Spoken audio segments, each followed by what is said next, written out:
قصتنا في المستقبل البعيد، وبيكون وقتها سنة 3020، وده بيكون في التقويم الأرضي اللي موجود دلوقتي. بس في وقتها بنلاقي إن في شخص تعبان جدا وهو سهران طول الليل، وعرفنا إن الشخص ده اسمه هو لين، شاب عنده 21 سنة وشغال مبرمج تكنولوجيا، وباين عليه التعب الشديد والإرهاق من كتر الشغل اللي عمله. فلقيناه مرة واحدة بينام من التعب الشديد، والشيء الغريب مش هنا خالص، عشان لقينا في الشباك اللي بيكون جنبه كان في نور بيتوهج قدامه، ولقيناه بيبص كده عشان يلمح اللي بيحصل، فبيشوف التوهج ده بأم عينه. بس بعدها بيعدي معانا الوقت وبيصحى الصبح، وكان لسه بيستوعب ان هو اتاخر على الشغل، وبيكون مصدوم جدا وبيقول انا اتاخرت جدا. هو كان قاعد ياخد الاغراض بتاعته ويلمها بسرعه عشان يستعجل عشان يروح هناك، وما كناش نعرف ايه اللي حصل له الليله الماضيه. بس وجدناه وهو بيضم الاغراض بيقول انا نسيت حاجه، وكان بيحط ايده على المزهريه اللي كانت جنبه اللي كان المفروض فيها نبات، بس النبات ده لقيناه ان هو اختفى مره واحده. بس هو ما انتبهش خالص ودخل الحمام وقال ان انا اغسل وشي وامشي من هنا على طول. بس كان بيغسل ايده وقتها من غير ما ياخد باله ان ايده فيها ثقب اسود او شيء غريب عامل تجويف في ايده. بس على طول بيطلع وياخد تاكسي، والطريق بيكون مزدحم جدا. فوقتها لما بيكون في التاكسي بيجيله نعاس عشان ينام تاني، ولقيناه فعلا بيغط في النعاس وبيلاقي نفسه في مكان تاني خالص وغريب، والمكان ده بيكون فيه صخور وبيكون عامل زي عالم موازي بالظبط. ولقى قدامه سماء جميله وغريبه جدا، حتى كان لاقيها عامله زي كوكب الارض بالظبط، وكانت الميه حتى بتطفو من عليه. ولقى ان في ابار ميه ومحيطات، ولقى فيها كل حاجه زي كوكب الارض بالظبط. حتى نزل عند المكان الغريب ده وكان بيقول ايه الحلم الغريب اللي هو فيه ده. بس الشيء الاغرب ان المزهريه اللي اختفت كانت موجوده جوه المكان ده. بيقول ان المزهريه دي مؤلفه ليه جدا. بس لقينا لين ان هو مندهش كده قدامه عشان بيلاقي ان في خنفساء بتكون عايزه تلتهمه. بس وقتها لقينا ان هو بيفوق من الشخص اللي كان بيناديله، وكان السواق هو اللي كان بيناديله، وكان بيقول له هتدفع كاش ولا شبكه عشان هم وصلوا للمكان المحدد خلاص. بعد ما بيدفع له لين السواق بيمشي على طول،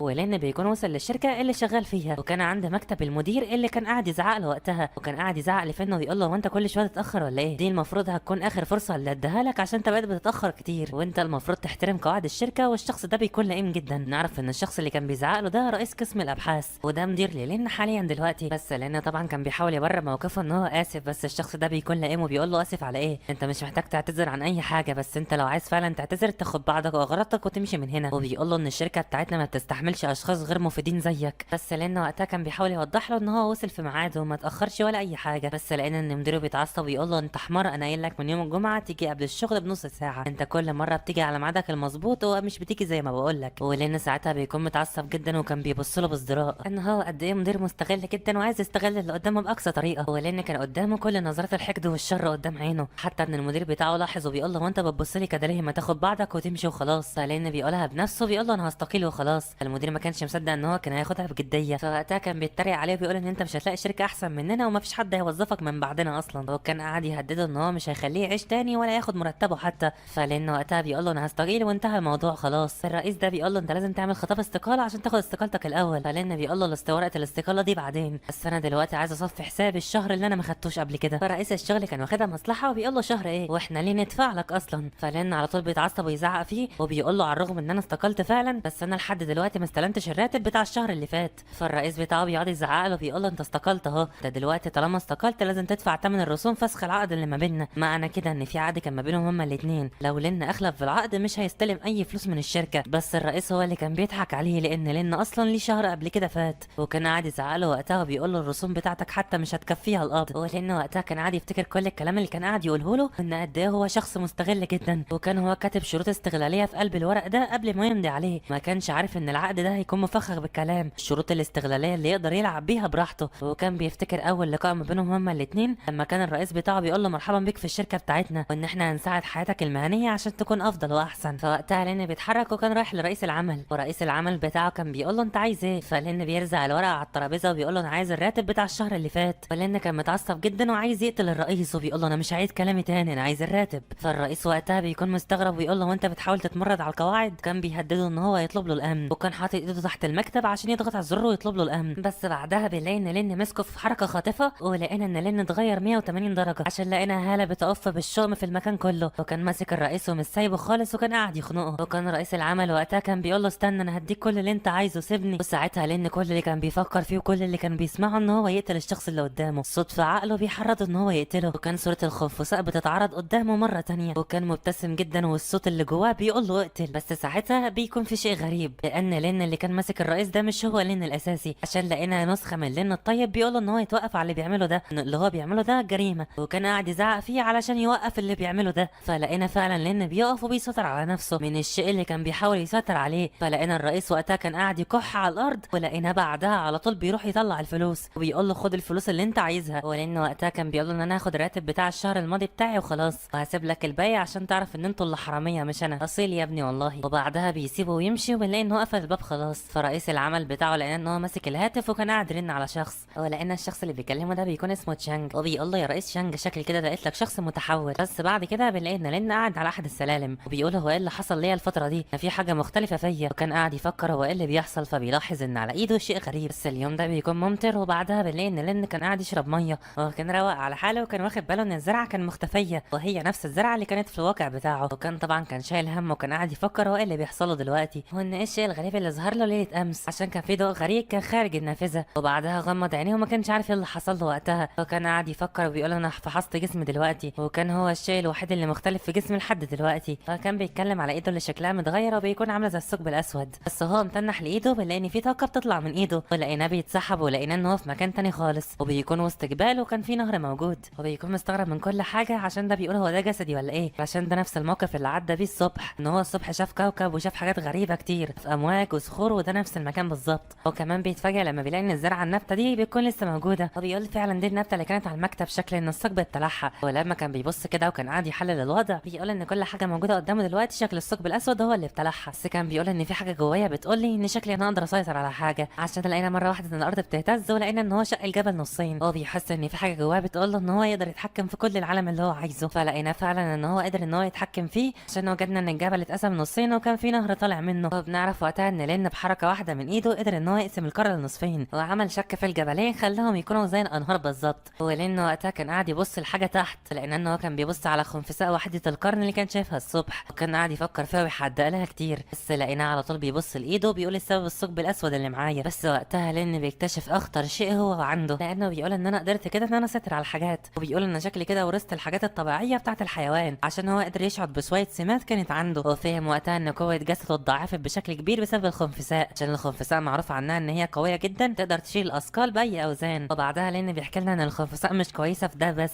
علشان هي في الدفاع قويه جدا، كان قاعد يفكر طالما ان في حد هاجم عليه من قدامه مش هيحصل له اي حاجه او ممكن يحصل له اضرار، بس لانه وقتها كان مشغول في القوه الجديده وكان قاعد يستوعب اللي بيحصل. هو بيقول دلوقتي انا لما كنت مع الرئيس وانا كنت شايله بايد واحده، معنى كده ان الثقب الاسود بيحول لي الطاقه بتاعتي من اي حيوان موجود جوه الثقب او العالم اللي انا فيه دلوقتي جواه، يبقى انا خلاص انا هاخد سمات الوحش ده واقدر ان انا استخدمها. وحتى كان قاعد يفكر وعايز يتاكد من الكلام ده، بيلاقي ان في حشره عنكبوت موجوده في قلب الداخل، على طول بيروح بايده عشان يدخلها جوه الثقب، ويقول خلينا دلوقتي نستخدم قوه العنكبوت دي ونمتصها. بيمتص العنكبوت لجوه، ولقينا اول ما بيوصل العنكبوت لجوه لقينا ان هو بقى ضخم جدا زي الخنفساء بالظبط. هو لان اللي كان منتظر ساعتها لقينا ان هو بيتفاجئ لانه بيلاقي ان اصابعه بدا يظهر فيها شوك، وكان قاعد يقول شكلي كده ان انا اقدر اخفيهم زي ما انا عايز. وكان قاعد يفكر وقتها ان هو يقدر يستدعيهم لما كان يكون على الجدار ولا حاجه، بس بيفكر في الوضع الطفولي اللي اي حد هيشوفه فيه هيقول عليه سبايدر مان، لانه هيكون متشعلق في الجدار زي العنكبوت بالظبط. بس وقتها لقينا ان في حد بيخبط جامد على الباب، على طول بيروح للباب عشان يشوف مين. هو بيقول ان الوقت متاخر فعلا عشان يكون في حد عايزه اصلا، بس لقينا في اشخاص بتنادي عليه وبيقولوا ان احنا من مكتب التحقيقات للظواهر الغير طبيعيه، فلان بيتفاجئ لما بيسمع الكلام ده وبيقول ازاي مكتب تحقيق. بس بعدها بقى بيتضح لنا كل حاجه، علشان مكتب التحقيقات اللي بيكون مستنيه ده الخارق للطبيعه مش منظمه غامضه ولا سريه ولا اي حاجه يخاف منها، عشان بالعكس الظواهر الطبيعيه دي بتبقى كتير جدا وشائعه عموما، فبتحصل كتير يعني، بس هي مش معروفه لبعض الاشخاص ويقدروا ينجزوا كل حاجه في السر، كانش عندهم اي شهره ولا اي حاجه من الكلام ده، فيها قليله هي اللي تعرف عنهم حاجه. فلان وقتها كان بيكون متوتر ان هو يفتح الباب، هو كان قاعد يسال نفسه هم جايين ياخدوني ولا ايه، فبيفتح وقتها جزء من الباب علشان يشوفهم، بيقول لهم انا اقدر اساعدكم بايه. بيكون في 3 اشخاص موجودين واقفين، وكان شخص وسطهم بيقول مساء الخير يا سيدي، انا ظابط من مكتب الظواهر الغريبه محتاج بس منك التعاون شويه على شويه اسئله. فلان اللي بيكون متوتر بيقول ان هم كويس ان هم دخلوا في صلب الموضوع على طول، فالشخص اللي في النصف ده كان بيوري له البيانات بتاعته عشان يتاكد. فوقتها لما دخل البيانات كان قاعد يتكلم معاه، هو بيقول له هو انت ما شفتش اي حاجه غريبه هبطت على المنطقه دي من حوالي منتصف الليل او الليله اللي فاتت حتى؟ لانه وقتها بيقولوا انتوا جايين عشان الضوء الاسود اللي معايا، ولان ساعتها بيتوتر لما بيعرف ان الموضوع عليه. هو الشخص ابو بدله ده بيقول له نامل ان انت تقول لنا اي حاجه تفيدنا عشان نساعدكم لو في اي مشاكل هتحصل، بس لان وقتها بيقول لهم ان انا بعتذر بس احنا دلوقتي في منتصف الليل فانا ما شفتش اي حاجه وان انا دلوقتي عايز انام، سيبوني ان انا اخد قسط من الراحه عشان انا تعبان وجاي من الشغل. فبياخد بعضه ويقفل الباب، بس بيوقفه في ساعتها وبيقول له استنى. هو بيقول لي لان دلوقتي يا سيدي الضوء الاسود ده خطير جدا، وعشان سلامتك الخاصه بنوصي بيك ان انت تبتعد في اي حاله من الاحوال عن الشبابيك او كده وتقفل كل الابواب او كده، بس انت لو لقيت اي حاجه تساعدنا في اي وقت اتصل عليا على الرقم ده وده الظرف بتاعي الخاص. ولان وقتها كان مستغرب لانه بيقول هو ازاي اقوى مني، عشان هو لحق ان هو يمسك الباب من قبل ما يقفله. بس وقتها لما بيقبل الظرف على طول بيقولوا له نوم هانئ واسف على الازعاج، وبعد ما بيمشوا اخيرا لان بيكون فلت منها، وكان قاعد يتكلم على وقت قفل الباب. على الرغم من ان قوته كان معززه بالطاقه السوداء اللي هي جايه من الحيوانات، ما كانش عارف يقفل الباب. بيقول وقتها كده الشخص ده غريب زيي بالظبط، اكيد واحد من الاشخاص اللي بيتسموا بالمتحولين. ولان بقى بياخد باله من الظرف اللي اداهوله ده وكان عايز يتحقق منه، وبيكون مكتوب عليه مكتب التحقيق الخارق للطبيعه فرع هوكاساي. ولان كان قاعد يقول ان الكارت ده فخم جدا. بعدها بيقول انا باخد نظره بس وانا مش مهتم باي حاجه، ولما بيشقلبوا المصيبه الكبيره، عشان اللي بيحصل لما بيشقلبوا يلاقي في البطاقه بيكون مكتوب ان هو دلوقتي عضو رسمي في مكتب التحقيقات الخارق للطبيعه على اي شخص هياخد الظرف ده. ومعنى كده شكلهم عارفين سره وعايزين يوظفوه. بس بعد كده بره بيلاقي ان في عربيه بتاعتهم اللي ماشيه، والشخص كان قاعد يكلمه بيقول له يا قائد الفريق، هو انت شعرت بالطاقه اللي كانت طالعه من الولد ده؟ والقائد وقتها كان مبتسم. وبنعرف بقى حكايه العالم ده من قرون فاتت البشريه كانت بتحاول توصل للدي ان ايه بتاع الحيوانات عشان يقدروا يوصلوا للمعرفه الكامله بالسمات والقدرات اللي عند الحيوانات دي. وعلى الرغم انهم حققوا تقدمات كبيره، بس كل ما اكتسبوا معلومات اكتر عن الحيوانات ظهرت لهم حاجات غريبه ما قدروش يفسروها. وبتعتبر الحاجات الغريبه اللي شافوها انه لقى مستخدمين سموهم باسم المتحولين، وبيتقسموا لاربع فئات من نوع السماء ونوع الوحش ونوع الطبيعه. نوع اسمه النوع الوحيد، كل واحد بيكون عنده اختصاص بالقدرات خاصه بيه. وبنعرف ان مكتبه التحقيقات الخارقه للطبيعه هي الشيء الوحيد اللي بتتعامل مع المتحولين وبتراقبهم في نفس الوقت. وبعدها لقينا ان في واحد شايل ورقه مكتوب عليها اسم لين، وبيكون مكتوب فيها ان قدره لين غير معروفه، وابوه وامه الاثنين متوفيين. ومن السلوك اللي ظهر عليه الفتره اللي فاتت ان هو عمره ما تعرض لتنمر قبل كده. فلقينا الشخص اللي بيكون شايل الورقه كمان بيكون من مكتب التحقيقات، وكان قاعد يزعق على اللي معاه اذا كان لين اصلا متحول، عشان هو ما حسش اصلا ان في تقلبات من الطاقه جواه. فساعتها اللي سايق معاه من مكتب التحقيقات كان بيهديه وبيقول له اهدى يا عم. فبيهدى وقعد يفكر هو ازاي اصلا يكون عنده الطاقه، عشان ما فيش تقلبات في الطاقه في جسمه خالص. يسال الشخص اللي قدامه هو ممكن يكون قوي علشان كده ما قدرتش اكشف طاقته، فبيقول له ممكن تكون اضعف منه اصلا. فالولد بيفرح قوي ان هو اداله بطاقه العمل بتاعته. فرئيسهم كان بيكلم الشخص اللي كان لابس نظاره بيقول له انه برافو عليك وان طاقتك كويسه جدا، عشان هو قادر يكشف الطاقه الغريبه المتقلبه في قلب الجو في مدار 20 كيلو متر، وقدر ان هو يوصل للين. وقتها بقى رئيسه بيقول له هو انت عرفت قوته عامله ازاي؟ فبيقول له وقتها ان انا ما قدرتش احدد عشان شعرت ان في طاقه هائله نازله، عشان في الوقت ده حس بشعور قوي جدا. وقتها حس ان في طاقه مرعبه نزلت على المكان في ضمن 30 كيلو متر مربع من المنطقه اللي هم فيها. ولما كان بيحاول يستخدم قوته على الطاقه دي عشان يكشف مهاراتها ما قدرش واتضرر بسببها. وقتها رئيسه بيقول له حتى بنظرتك عانيت من الضرر بسبب قوه الطاقه دي. وبيكون باين عليهم القلق، والقلق اكتر عن الولد اللي بيكون معاهم، عشان بيقول له رئيس هو ممكن يظهر تاني ولا ايه؟ وما نعرفش لسه ايه اللي ممكن يظهر، بس شكل كده الموضوع كبير جدا. بس بعدها بقى بتلاقي ان في شخص بيكتب كلام على الحاسوب، وكان قاعد يكتب وهي ايه قوه المتحولين، بس كان بيلاقي قوه المتحولين ملهاش اي 60 لازمه. لما كان بيحاول كمان ان هو يبحث عن مكتب التحقيقات الخارق للطبيعه ما كانش بيلاقي اي نتائج، حتى كان بيبحث ازاي طريقه الانضمام وما كانش بيلاقي اي حاجه على الانترنت خالص. ولان ساعتها كان بيسال نفسه هو المكتب ده حذر في توظيف الناس ولا في نوع من متطلبات محدد عشان يعملوا كده ويدوه الظرف. بس لانه وقتها كان بيفكر ايه الصدفه دي ان هو استقال من عمله امبارح وخد وظيفه دلوقتي، فبيقرر لانه وقتها ان هو يروح للمكان هناك عشان يشوف العمل ده اخباره ايه. هو المكان اللي كان هيروح ليه كان مكتوب في ظهر الورقه اللي اداها له وان هو يروح لمنطقه 11 ويركب اتوبيس 11. بعدها تنتقل احداثنا لمنطقه غريبه بيكون فيها اشباح، وكان في تاكسي في وسط المكان ده وشكله كان بيستقله لين، وباين على السواق اللي جوه كده شكله خايف. لان كان قاعد يناديله، فلقينا ان هو بيخض السواق بيقول له هو انت مش سامعني ولا ايه؟ انت ليه وقفت العربيه؟ فالسواق بيقول له هو انت ليه جاي هنا في وقت متاخر من الليل؟ وبيقول له ان في حوادث حصلت هنا كتير وحاجات امور اختفاء. لانه وقتها بيكون مبتسم ويقول له انا جاي هنا عشان استقل الحافله رقم 11. فالسواق وقتها بينصدم وبيكون خايف، وبيقول له ان العربيه اللي انت قلت عليها دي من ساعه لما راحت ما رجعتش تاني لحد دلوقتي، ان هي مختفيه من عقود كتيره. انت ايه اللي جايبك لهنا بالظبط؟ هو كان قاعد يخوف لينا ويقول له ان المنطقه اللي هم فيها دلوقتي مسكونه وان هو مش هيكمل اكتر من كده، وبيقول له ان هو يغادر وهو متاكد ان هو هيقعد هنا. لان لما بيطلع بيقول له انا هخلي بالي من نفسي ما تقلقش. بس لقيناه بيجري وبيقول له انا مش عايز فلوسك ولا عايز حاجه، عايزك بس ما تجريش ورايا تاني. فلان بيكون مستغرب ولاقي نفسه ان هو في وسط المكان لوحده وان هو غادر بالطريقه الغبيه دي. بس لان بيدرك ان هو لسه فاضل له شويه من المسافه ولازم يمشيها بنفسه. لقينا كمان هو واقف كان معاه مسدس، طلع ان هو مسدس لعبه عشان ياخد احتياطاته يعني. وبعدها بنروح للمنحدرات، ولقينا ان لين سايق عجله وبيقول ان انا اجرت العجله دي، بس انا ما كنتش متوقع ان المسافه هتكون بعيده للدرجه دي. كان تنى يمشي لحد ما وصل لموقف اتوبيسات، وكان الجو بيمطر وكان في ساعه في قلب اللوحه. كان القطار رقم 11 وصل زي ما كان مكتوب في الظرف. ولقينا بتوع الظاهره الطبيعيه بيكونوا نزلوا من بالاتوبيس. فكان الفتى اللي معاهم بيقول له يا قائد انا مش شايفه خالص. والقائد وقتها بيسال هو مش هيجي ولا ايه، ولا هو هيجي امتى اصلا. فلقينا ان هم قاعدين يحطوا في ترياضيات ان هو شكله جه هنا وخاف ومشي، اما هو بسبب المطر تعب فمشي من هناك. فوقتها الولد اللي بيكون وراه بيقوم ماسك على كتفه بيقول له يا اخي شو. بنعرف بقى ان الشخص اللي ابو نضاره ده اسمه شو. بيقول له على حد علمي دلوقتي المفروض ان العقول العظيمه هي اللي تيجي لحد هنا، ان احنا مش في ايدينا حاجه ان احنا نضمه. فما هو ما قدرش يتعامل مع اول اختبار ليه ان هو يجتازه، عشان ده اول اختبار يجتازه مكتب التحقيق ان هو يجي للمنطقه دي. فالرئيس بيقول انا ما كنتش عارف ان هو عنده الشجاعه المنخفضه دي. بيقول هو انا بلغت في تقديره ولا ايه؟ ويحكي لنا المتطلبات الرسميه عشان يخش مكتب التحقيقات الخارقه، وان هو مش من الواجب عليه بس ان هو يكون عنده قوه، لازم يكون كمان عنده قوه عقليه عاليه. تعتبر دلوقتي الاختبار في منتصف الليل عند الحافلات ده ابسط اختبار طابور للين دلوقتي. بس وقتها الولد اللي معاهم بيواسيهم بيقول لهم انا عارف ان انتوا قضى عاليين قوي، بس انتوا ساعات في بعض الاوقات بتكونوا على خطأ، مش لازم تدركوا كلها تطلع صح. وكان بيروح عشان يركب الحافله وبيقول خلينا نسمي اليوم ده يوم راحه وخلاص، ان هو اكيد كان طفل خايف ان هو يجي لحد هنا. بس وقتها لين بيتدخل وبيقول هو بيقول على مين ان انا خايف. فوقتها الانظار كله بتروح له بتقول هو انت جيت ولا ايه. وقتها لين بيظهر له بيقول له وانا غادر ليه، وانا بعد المسافه دي كلها في الاخر ابدا اروح. فالرئيس بتاعهم بيقول له انت شجاع فعلا ويبدا يتقدم للين. بس لين بيحس ان في حد هيغدر بيه فبيرفع سلاحه وبيعم الصمت في قلب المكان. ولقينا ان الرئيس على طول قاعد يضحك بيقول له انا شكلي كده خضيتك مش كده، معلش عشان اول مره نتقابل شكلك متوتر قوي. وكان قاعد يبص لين وبيقول ان البقاء في هدوء في الحاله دي غريب قوي، علشان هو اول مره جه المكان ده لما كان هينضم لمكتب التحقيقات، عشان وقتها لما كان مكانه كان عايز يجري من المنطقه دي وكان خايف جدا من الاشباح اللي موجودين هنا. بس لقيناه قاعد يقول لشو بيقول له شو وقتها ان انت ما سالتنيش. ساعتها الرئيس على طول بيروح يطمن على لين بيقول له دلوقتي ان انت مرشح دلوقتي عشان تكون عضو في مكتب التحقيق الخارق للطبيعه. فلين وقتها بيرد عليه وبيقول له انا مش جاي هنا عشان انضم لكم. فبيقول له الرئيس طب وانت جاي هنا ليه طيب. فبيقول له انا عايز اعرف بس هو انتوا مين، وان انا دلوقتي عايز اشوف المتحولين شبيهين ليا ازاي. فالرئيس بيقول له انت شكلك كده مش فاهم الفوائد اللي احنا بنعطيها ليك، احنا نعتبر زمايلك وعندنا قوه مختلفه مع بعض. فالرئيس اول واحد بيبدا وبيوريك قوه المغناطيسيه بتاعته، وكان قاعد يسحب لوحه الحديد ويطبقها مره واحده بايده بس.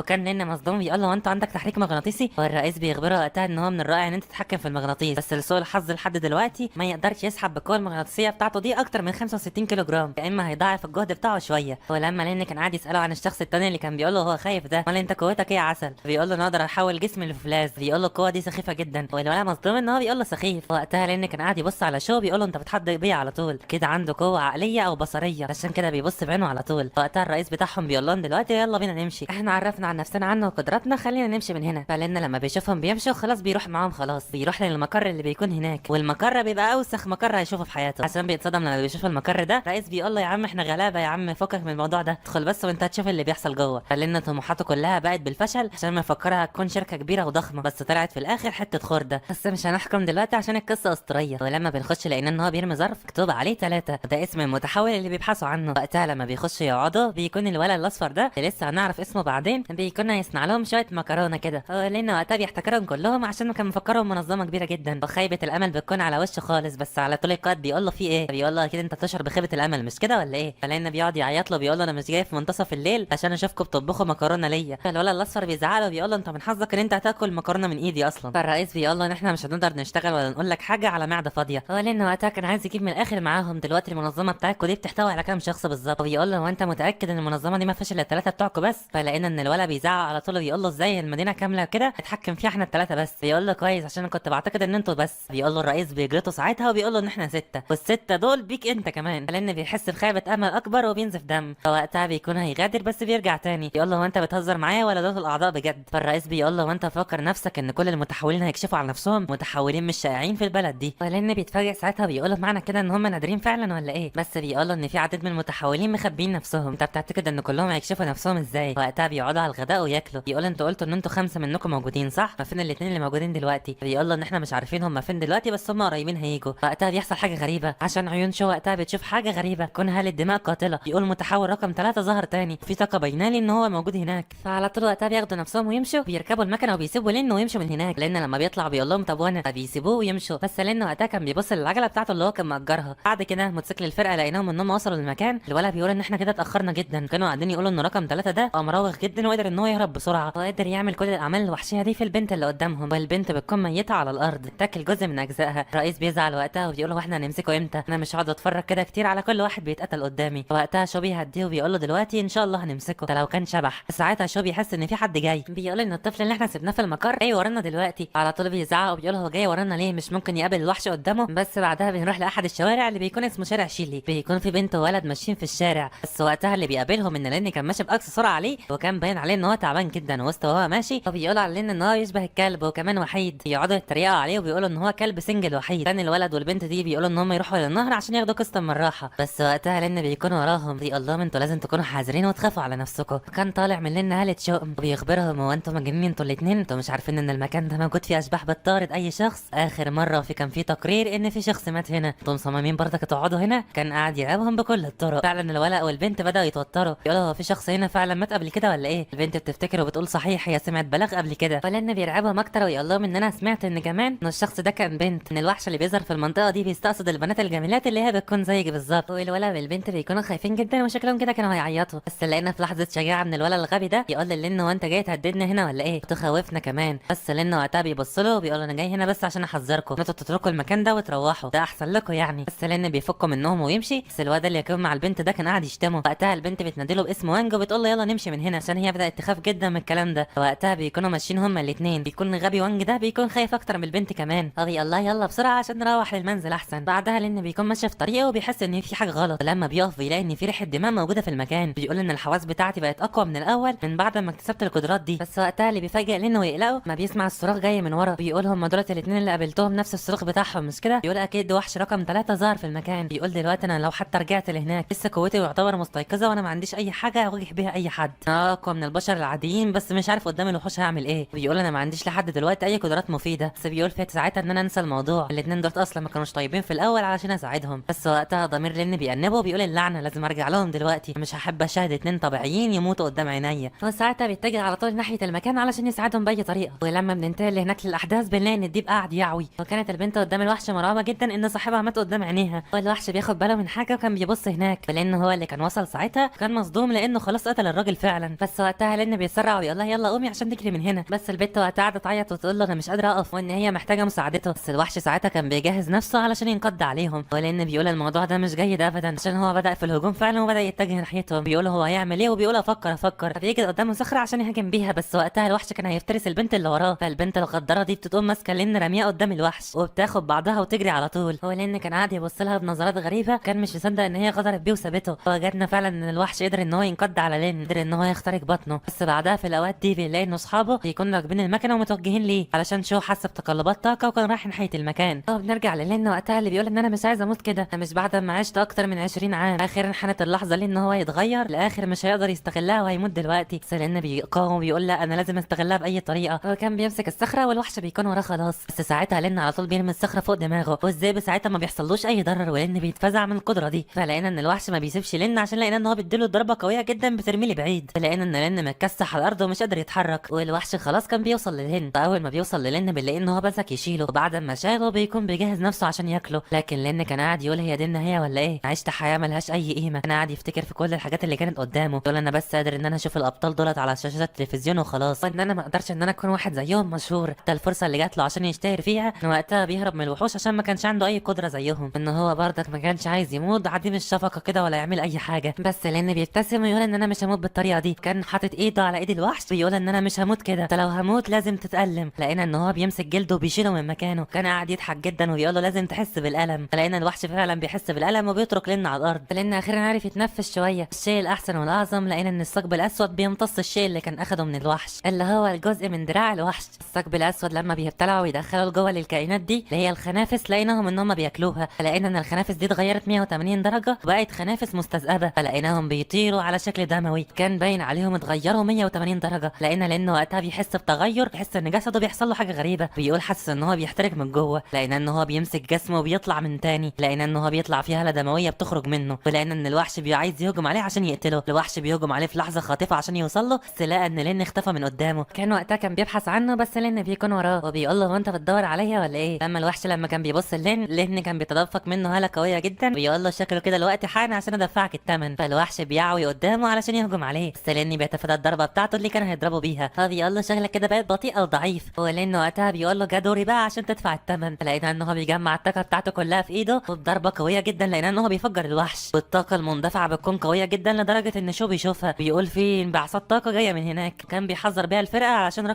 وحش رقم 3 موجود هناك، على طول بيذهبوا لهناك بسرعه. بس وقتها بنرجع للين اللي بيكون فجر الوحش، بيقول البنت اللي سابتني دي حتى ما اتصلتش بالشرطه ليا. بس لين بيتجاهل الموضوع ده وسط المطر، ما هو كان بيمطر، يتساءل هو ازاي عايش دلوقتي بعد الثقب اللي موجود في بطنه ده. وقتها الطاقه بتاعت لين بتنفذ منه ولقينا ان هو بيقع على الارض. بعدين اللي كان بيتغمض بنلاقي ان في شخص بيقرب منه يقول له يا سيدي هو انت بخير؟ هو السيد الشرطي كان بيحاول معاه علشان يفوقه، بس لقى ان في ظرف كده طالع من جيبه، بيلاقي ان مكتوب في قلب البطاقه دي مكتب التحقيقات الخارق. وقتها فعلا بيكونوا وصلوا وراه، وكان رئيس المكتب كان بيساله هو ايه اللي حصل هنا للشرطي. الشرطي بيبلغه ان هم لقوا الواد ده ملقي على الارض، البنت اللي هناك دي هي اللي كلمتهم. وشو ساعتها كان بيبص للرئيس وبيقول له انا مش حاسس بوحش رقم 3 خالص، بس بيقولوا ان حاسس ببعض طاقه الوحش موجوده في المكان ده. ولان وقتها كانوا بينقلوه اللي كان بيكون في الثقب في بطنه، ما بنكونش عارفين هو مات ولا لسه. بس بنروح للمشفى اللي بنلاقي فيها الرئيس وباقي الطلبه كانوا جايين خلاص. كانوا بيسالوا ان لين لسه عايش ولا لا، بس بيقول له ايوه ان هو فاق، بس لين بيعمل فيها ميت لسه. لما بيكونوا بره الغرفه لها. ولا ابو شعر اصفر بيقول انا ما كنتش قادر اصدق ان هو هينجو من اللي حصل له ده، ومع كده لازم يضحي برضك بكل حاجه طالما انضم لمكتب التحقيق حتى لو كانت حياته. فاللي بيصدمه وقتها ان شو بيقول له هو لو مات هيكون خالد. وقتها الولد بيكون مستغرب جدا. الرئيس وقتها بيكون سعيد بالكلام ده ان هو صحيح، بس في حد بيمسكه من وراه، بتكون دي الممرضه اللي بتقعد تهزقه ان هو بيشرب سجاير في المستشفى. بس بعدها بنخش اللين اللي بيكون عامل فيها ان هو ميت، والولد الاصفر ده بيسال ايه اللي حصل للبنت دي، سالتوه على حاجه انكرت ان هي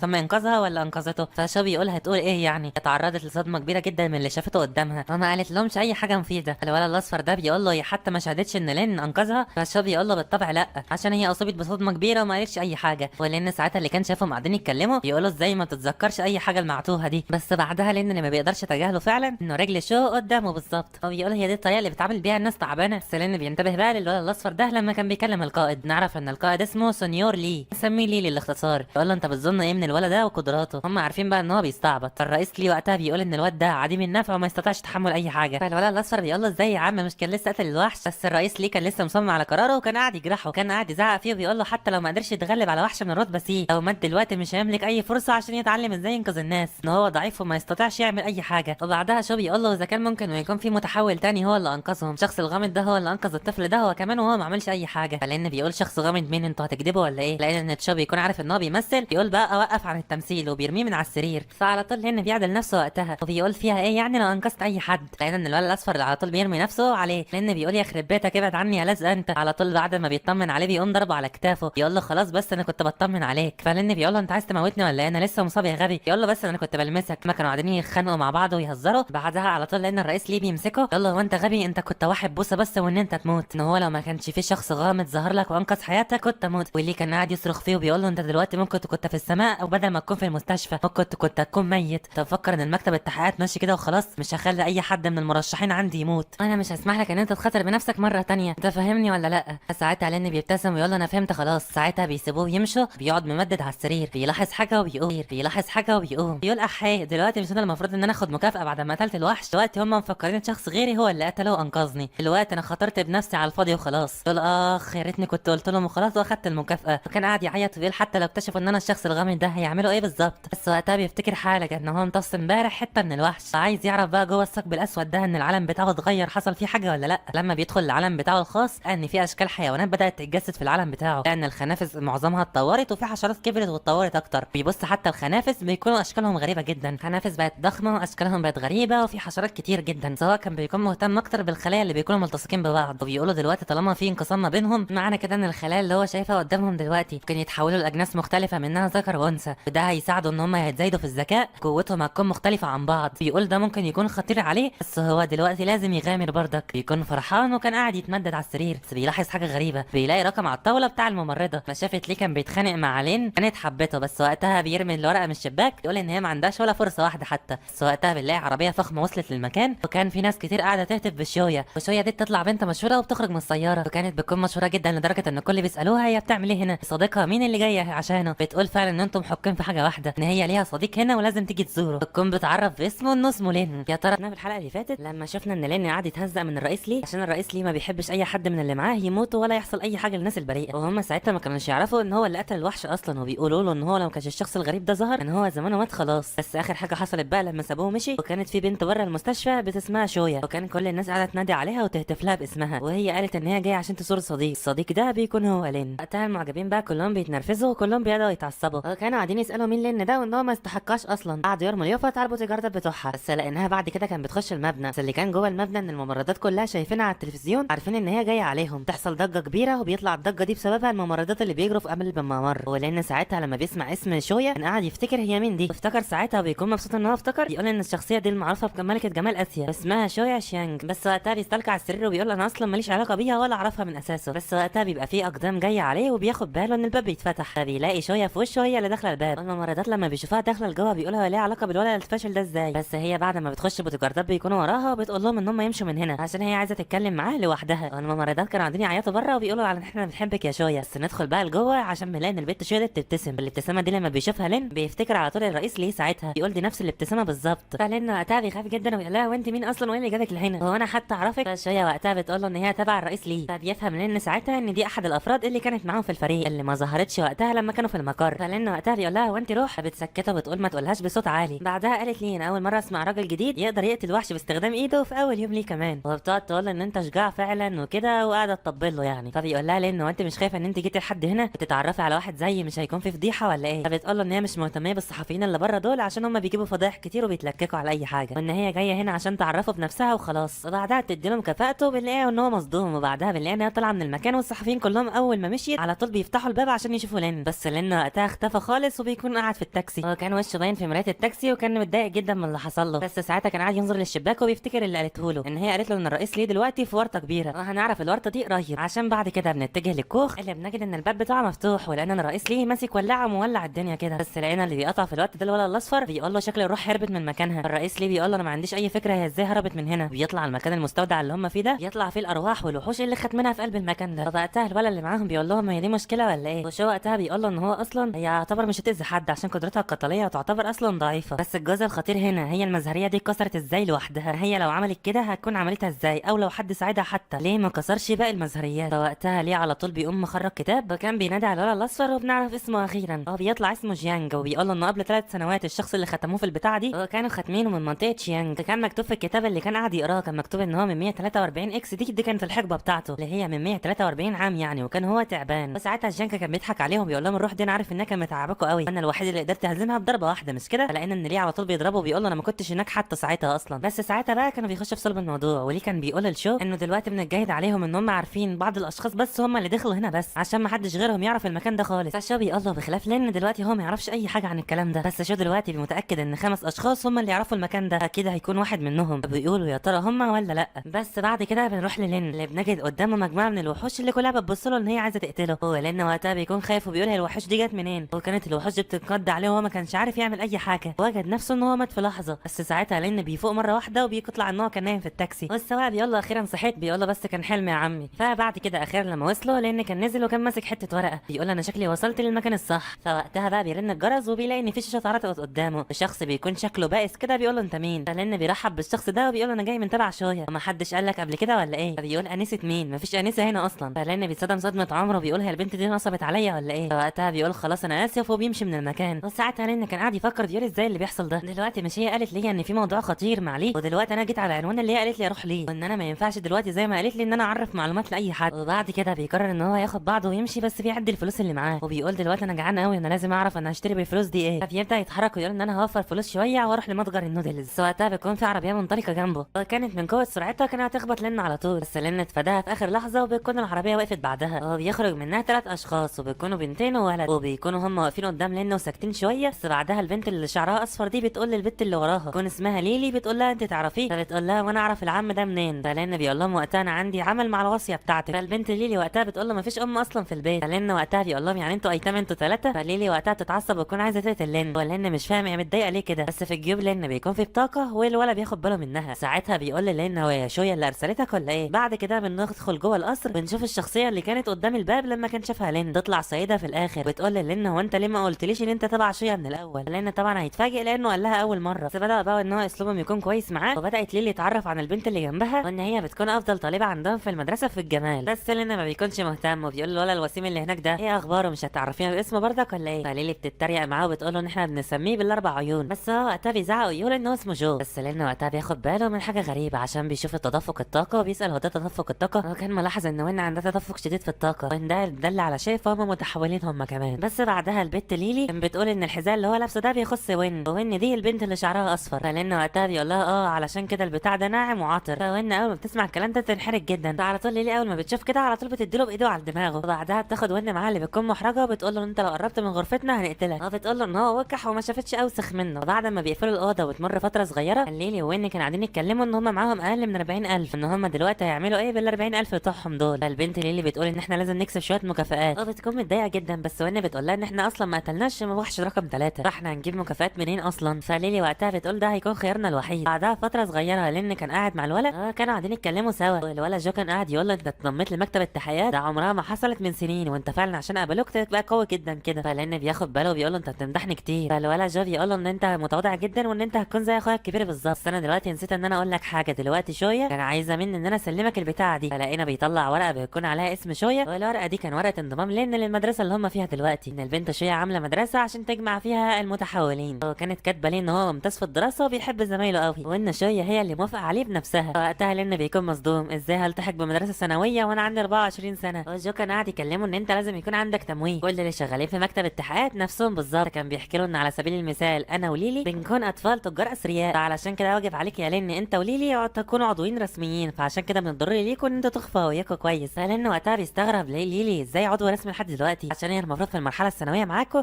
وانتوا المفروض بتبقوا فئه متدربه، اما انا دلوقتي طالما انضممت لمكتب التحقيقات ازاي هي انضمت. فوقتها بياخدوا بالهم ان البت ليلي بتكون جايه عليهم وبتقول للولا لين ان هو يطلع كل فلوسه دلوقتي. فلين بيقول لها وانا ليه اديكي فلوسي اصلا؟ فبتقول له ان هو يفكر على الامر ان هي بتقترض منه شويه. فبيقول لها لان اقتراض مستحيل، لان العلاقه بتاعتنا قويه جدا يعني. فلقينا ان وين بتتدخل ساعتها وبتقول له يا لين عندنا دلوقتي صاحب زميلنا في الفصل وان هو عنده ديون كبيره جدا في مكابره ضخمه، وده بيكون والد تانج، ان هم لو حصلوش على الفلوس دلوقتي هيتم تدمير كشكهم الوحيد اللي بيسترزقوا منه. فلان وقتها بيقول طيب بيقول لهم برضك لا، وبيقول لهم ان هو لازم يستحمل برضك ان هو بيآمر من الاول. وليلي بتكون عايزه تضربه ان هو بارد جدا وبتناديه باوسخ عضو جه لحد هنا، بس لين ما بيكونش مهتمه بالكلام بتاعها خالص. وجو وقتها كان بيقول يا اخي لين ساعدهم ارجوك، عشان دلوقتي لو حصلت مشكله الاخت ليلي ما تقدرش تستخدم قوتها اصلا، ده هي قوتها بتتقارن بالرئيس ليه، هي المشكله ما بتستطيعش ان هي تتحكم بيها من اساسه، وهيكون شيء زباله جدا ان هي تستخدم قوتها على ناس عاديين. فوقتها لين بيقوم وبيقول لها عشان بس هم شويه اطفال فهتحمل المسؤوليه شويه، وهروح اساعدهم ومش هقدر اتجاهلهم المره دي يعني. فالولد جو بيمدحه بيقول له ده المتوقع من اخي لين. فلين بيحط ايده على كتفه وبيقول له اقعد هنا استنى هنا، انا هروح لوحدي واحل المشكله دي، عشان دلوقتي هو راح لبيوت القمار. كان بيحكي لجو ان المكان هناك في القمار عموما بيكون في زعماء كبار هناك، ما ينفعش اي شخص هناك يروح، فانا اللي اروح بنفسي واتعامل معاهم عشان ارحب بيهم بطريقتي الخاصه، يعني هيروح يفشخهم من الاخر. فبيقرر وقتها ان هو يمشي عشان يروح لهناك، بس وقتها وهو ماشي كان بيقول دلوقتي ان اخر مره زرت فيها العالم الصغير اكتشفت حاجه. فبيحكي لنا ان الخلايا الاشباح والخلايا البيولوجيه الاخرى تتواجد مع بعض، لكن عمرها ما اندمجت مع بعض خالص، وجسم الشبح دايما كان نايم. بس الشيء الخطير اللي لين اكتشفه ان هو مجرد استيقاظهم هيكونوا وحوش كاسره لا تعرف الرحمه، على عكس الارواح التانية المسالمه الاخرى اللي هي بتكون التعبان اللي هربان ورقم 3 روحه، ما بيكونوش اصلا عارفين يسيطروا على نفسهم ولا قوتهم. فكان لين وقتها بيمشي في الشارع وبيقول ان القوه المتفجره ما ينفعش استخدمها على اسماك اللعناء دول. بس بعد كده بنروح لاحد المطاعم اللي بنلاقي في شخص قاعد يقول لسيده المطعم هاتي كمان 50 صيف من المشاوي. بتقول له طيب انا جايه اهو. بنلاقي بنت حزينه كده واقفه على الكاشير، والسيده دي بتقول ودي الحاجات دي ليهم هناك. تطلع سيده المطعم دي ام البنت دي، نعرف بعد كده ان البنت دي اسمها تانج، امها دلوقتي بتبيعها للاشخاص دول علشان ابوها عمل دين مع الاشخاص دول قيمه 100,000 يوان، بس هم دلوقتي باعوا بنتهم 2 مليون يوان للزعيم اللي قاعد هناك وقاعد ياكل لحم، بيكون هو من زعماء العصابه. فبعدها بنلاقي ان البنت بتسمع كلام امها فعلا وبتودي لهم المشاوي. وحاجه البنت ليلي وين بيكون هما الاثنين بيجمعوا الفلوس عشانها، بس وقت ما بتقرب من الطاوله على طول بواحد بينادي اللي بالزعيم بيقول بص يا زعيم البنت دي جت. على طول الزعيم بتاعهم ده بيبتسم قوي. البنت بتقول له انا جبت لكم المشاوي زي ما انتوا طلبتوا، بس لقيناهم على طول بيكونوا قاعدين يرحبوا بيها بطريقه غريبه. فبتقول لهم هو في ايه؟ رئيس العصابه ما بيطلعش كويس ولا حاجه. بيقول لها طالما انت هتكون انسه ما بتسرسريش ولا بترغي كتير خلاص هيكون الامر عادي، هتغاضى عندنا ابوكي ده. بس لقيناها لما بتتراجع بنلاقي ان امها على طول بتزعق في المكان. بتقول لها ده الزعيم دلوقتي هياخدك معاه، وهو دلوقتي لو ما عاملكيش بشكل جيد فانا عمري ما هسكت له وهتعامل معاه بشكل سيء اسوأ منه كمان، هعاقبه لو عاملك معامله سيئه. فالبنت تانجا اول ما بتشوف امها بتقول كده عرفت ان امها بعتها خلاص ليهم، وهو بالنسبه له ده مش جواز، ده عباره عن تسليه. ده حتى بيقول لها وقتها ان انت مفكره ايه، ما تعرفيش حاجه عن اللي ابوك وامك عملوه. بيطلع لها ورقه بيرزعها قدامها بيقول ابوكي وامك اصلا باعوني قدامك اهو، العقد كان مكتوب فيه ان هو على استعداد بمهاجمه بنته تانج مقابل 2 مليون، انا كده ان هم باعوها خلاص. بيقول لها الزعيم ان انت هتطيعيني بادب مش كده. فلقينا واحد من الاشخاص بيقول انا بعترض، فلقينا سياره مندفعه بسرعه ولقينا ان هي وقفت قدامهم وبيخرج منها ليلي وين. فلقينا الزعيم بيضحك وبيقول هو انتوا بتكونوا مين بقى؟ فكانوا قاعدين يتريقوا عليهم بيقولوا انتوا بنتين. فالبت وين كان بتهدي ليلي ان هي ما تستخدمش قوتها علشان هي لو استخدمت قوتها على الناس العاديين فيسلبوها قوتها. فالبنت ليلي بتتعصب وتقول لو يقدروا يعملوا كده فيسحبوها مني وخلاص. بس وين بتخش في صلب الموضوع بتكلم الرئيس بتاعهم بتقول له احنا جايين هنا عشان ندفع دين تانج. فالزعيم بيقول لها انت سيارتك المتهالكه دي اللي هتدوها لي يعني ولا تدوا لي المبلغ كامل؟ فليلي بتخش في الموضوع بتقول له انت شويه الوفات بتاعتك التعبانه دي خدها اهي، بس سيب البنت في حالها وما تقعدش هنا تاني. فلقينا ان الزعيم بيقول لها عذرا انت بتقولي ايه؟ ما تعرفيش دلوقتي ان انا وقعت على دين ب 2 مليون؟ كان رزع على طول في وش ليلي. وليلي بتمسك الورقه وبتقول ان الكلام اللي انتوا عملتوه ده مش قانوني ابدا، ان هي هتطلب الشرطه خلاص. ليلي بتحس انها تتسحب لورا. فلقينا ليلي بتتسحب ورا من قبل سيده المطعم اللي هي بتكون ام تانج، بتكون بتزعق لها وبتقول لها وانت مين وايه علاقتك بتانج من اساسه؟ فليلي وقتها كان بتوضح لها ان هي زميلتها في الفصل ان هي جايه عشان تساعدها. فامها بتكون متعصبه جدا وبتقول لهم زملاء ايه؟ انتوا لو جايين هنا عشان تاكلوا فاكلوا وغدروا، بس انتوا ما تتدخلوش في اي حاجه ليها علاقه بعائلتنا. وبتزعق لهم وبتقول لهم يلا امشوا من هنا، مش عايزه اشوف اي غرباء يتدخلوا في المواضيع دي. فتانج ساعتها بتحس بالاحباط وشكلها هتقع على الارض. فوين بتقول لها ما ينفعش اللي انت بتعملي كده. العجوزه الشمطاء دي بتقول لها انت مش عارفه ان هي دلوقتي بقت قيمه 2 مليون، ان 2 مليون دي هتفرق للعيله كتير قوي عشان دلوقتي ابوها باعها ب 2 2 مليون، وده احسن كتير من الدين اللي كان عليهم، ان هم حتى لو زملاء مع بعض وتهنيتوا بحياه رفاهيه وما تعرفوش اي حاجه عن المعاناه. فليلي وقتها بتقول لها اسموتي يا عجوزه، انت ما تعرفيش اي حاجه عن وين، ان هي اصلا كانت فقيره من البدايه. وليلي بدات تفقد اعصابها وكانت تستخدم قدرتها خلاص، وان كان قاعده تحذرها من ان هي تعمل حاجه، بس وقتها اللي بيفصلهم ان في حد بيطلب 10 اسياخ من الكفته، بيطلع ده لان البارد اللي بيكون قاعد مكانه. وكان الكل وقتها صامت وكان قاعد يبص له بانذهال، وكانوا سامعينه وهو بيقول ان هو جعان وجاي هنا عشان في الوقت متاخر علشان يطلب حاجه تاكلها. اما تانج بتقول له في وقت تاني يا حبيبي، بيقول لها ليه هو انتوا قفلتوا المكان ولا حاجه؟ فلقينا زعيم العصابه هو ورجالته بيقول هو انت ما شفتش اللي حصل هنا ولا ايه؟ بيقول له لان لا هو في ايه؟ فلقينا ان العصابه بتضحك ان هو شخص غبي يعني، وزعيم العصابه بيكون تفكيره خبيث، وبيقول ان انا لازم اخليهم ما يتحركوش، هم جم صدفه بس لازم ما يتحركوش عشان ممكن الزعيم ممكن يعجب بيهم. ده الزعيم الخروف ده هو ورجالته بيقفوا قدام لين وبيقول له انا اعرفك دلوقتي ايه اللي حصل. فليلي وقتها بتكون متوتره وبتقول هو الغبي ده جه هنا ليه؟ هو عايز يموت ولا ايه؟ وان كمان هي بتقول ان هي قلقانه ان هو دلوقتي لو قام بهزيمتهم فعلا فهو كده بيخترق لوحه القوانين بتاعتهم. فليلي وقتها بتتفاجئ وبتقول هو لين دلوقتي هيضربهم ولا ايه؟ وين اخبريني باي حاجه. بس وان ساعتها كان قاعده تتكلم لين بالتخاطر، تقول له طالما انت عضو رسمي تم دعوتك بسبب الكابتن لي، دلوقتي هيكون مش صعب ان انا الاحظ قوه جسدك، بس انت هتعمل ايه؟ فلين بيقول لها ان انت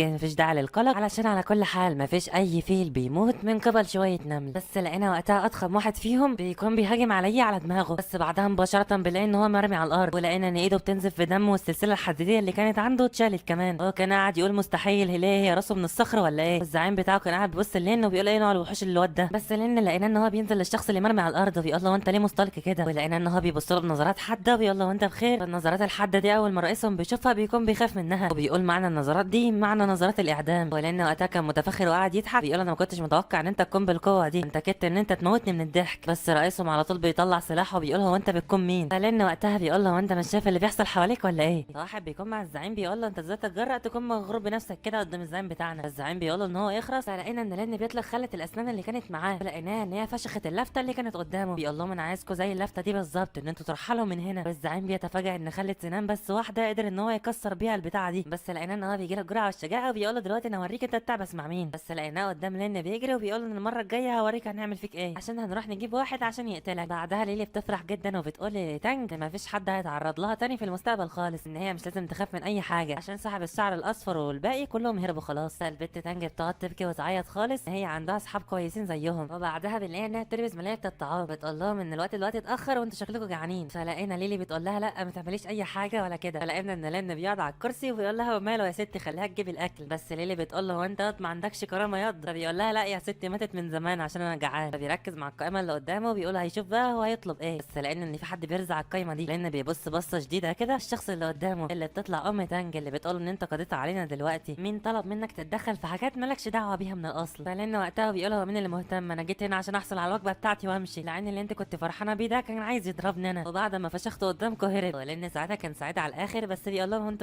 هو انتوا الاثنين واقفين كده ليه؟ ما تقعدوا عشان هناكل مع بعض. وليلي لما تقعد بتقول لها انت عندك ضمير حتى ان انت تبيعي بنتك؟ السيده الشمطاء دي بتقول هو انتوا عارفين ان انتوا طردتوهم دلوقتي هيرجعوا دلوقتي ويدمروا الدنيا، الموضوع هيكون اكثر سوء. ولان بيحرجها بيقولوا احنا مالنا. والبنت ليلي كان قاعده تضحك على الاخر وان كان قاعده تسكتها. المراه الشمطاء اللي عامله فيها حنينه دي بتقول لهم انتوا عملتوا كده ليه؟ دلوقتي العيله كلها تتدمر بسببكم. بس لان وقتها بيقول مش انت بس اللي هتتدمري. ولان بيقول لها هو انت مفكره ان الموضوع ده عدى عليا ولا ايه؟ انت بتقولي ان والد تانج هو اللي عمل كده ووقع الدين بالقمار، مع انك انت اللي قمت بكده، بعت بنتك بمقابل 2 مليون، اللي لازم عليه يرجع ال 2 مليون ده هو انت اللي هتتعاملي مع كل ده لوحدك. فالمراه الشمطاء وقتها بتتعصب وتقول هو انت ازاي عرفت كل ده؟ فلان وقتها بيصدمها ويديها الكبيره ان هو اصلا ما كانش يعرف اي حاجه، هو كان بيقول كده علشان يتاكد وخلاص، هي اللي كشفت على نفسها المخطط بتاعها. في وقتها بالظبط تانج بتحط لهم الاكل، بتكون سمعت كل اللي حصل، تكون زعلانه ان امها عملت كل ده، كانت بتحاول تقومها وامها كان بتقول لها ما تسمعش الكلام ده، ان انت بنتي وانا اللي اضطريت ان انا اوافق بالفلوس. فتانج كان بتقول لها ان انت تقومي الاول، بس امها بتعيط وبتعمل نفسها غلبانه وبتقول انا عملت كل ده عشان انقذ عيلتي، لان بيبص لها بنظره استحقار. فتانج وهي داخله المطعم على طول لان بيقول لها هاتي لي كمان، بتقول له طيب هعمل لك شويه لحمه كمان. فكانت ليلي وقتها كان قاعده تهزقه وبتقول له انت مش عارف تتعامل خالص، وانت كل شويه قعدت تصعب الامور عليها مع كل اللي حصل لها. كان صوتها جايب لجوه، تقول له هو انت انسان وبشري حتى؟ تانج وقتها كان قاعد تسمع لامها، ولقينا ان تانج مره واحده بتتصدم لما بتسمع الكلام ده من امها، وامها كان بتقعد تعيط وبتقول ان ابوكي ما رجعش من ايام، ان اكيد الناس دي هم اللي مسكوا بيه، وامها كان قاعده تتوسل لها ان هي الطريقه الوحيده عشان تقدر تنقذه. تانج كانت زعلانه خالص وقاعده تعيط لان امها بتستخدمها كانها سلعه بالظبط. بعدها بيعدي معانا شويه وقت وكانوا بيشكروا بعض على الاكل، كان لان ساعتها اللي كان قاعد ياكل بيقول لها وانت بتحضريها ازاي؟ تانج بتقول له وانت عايز كمان ولا ايه؟ بس لان بيكون عنده ضمير شويه اخيرا انه بيقوم يقف، بيقول لها لا انا شبعت خلاص، وبيقول لهم يلا بينا. وليلي بتقول لها واحنا هنمشي دلوقتي؟ فوين بتقول لها يلا بينا دلوقتي عشان الوقت اتاخر خلاص. فوين بتودعها بتقول لها يا تانج خدي كاستم بالراحه بقى عشان احنا هنمشي. بتودعهم وتمشي خلاص. تانج وقتها كان قاعده بجمع البواقي وامها كان قاعده تزن عليها برضك، بس تانج لقيناها ان هي بتعيط وبتقول خلاص انا موافقه يا امي ان انا اتجوز الزعيم. المراه الشمطاء امها دي بتكون سعيده جدا وبتقول ان انا هوفر لك كل حاجه عشان تاكليها. بس تانج بتنتبه على حاجه على الطاوله، ولما بتبص كده بتلاقي ان لين سايب الكارت الذهبي بتاعه علشانها، شكله كده معناها ان هي هترد الدين اللي عليها. بس بعد كده بنلاقي ان ليلي بتجري ورا لين، فكانت عايزه تضربه بس لين بتفاداها بكل سهوله. فبتقعد تشتم لين وبتقول له معنى ايه اللي انت كنت بتعمله ده؟ فلين بيقول لها ملهوش معنى. فبرضك بتقعد تشتمه بتقول له ان انت عيل رخيص فعلا، بعد كل اللي انت بتعمله ده بتاذي مشاعرها برضك وعايز تعمل فيها ان انت كذاب، مع اني بشمئز كل الناس اللي شبهك بالظبط. بس لين بيفقد الصبر وبيقول لها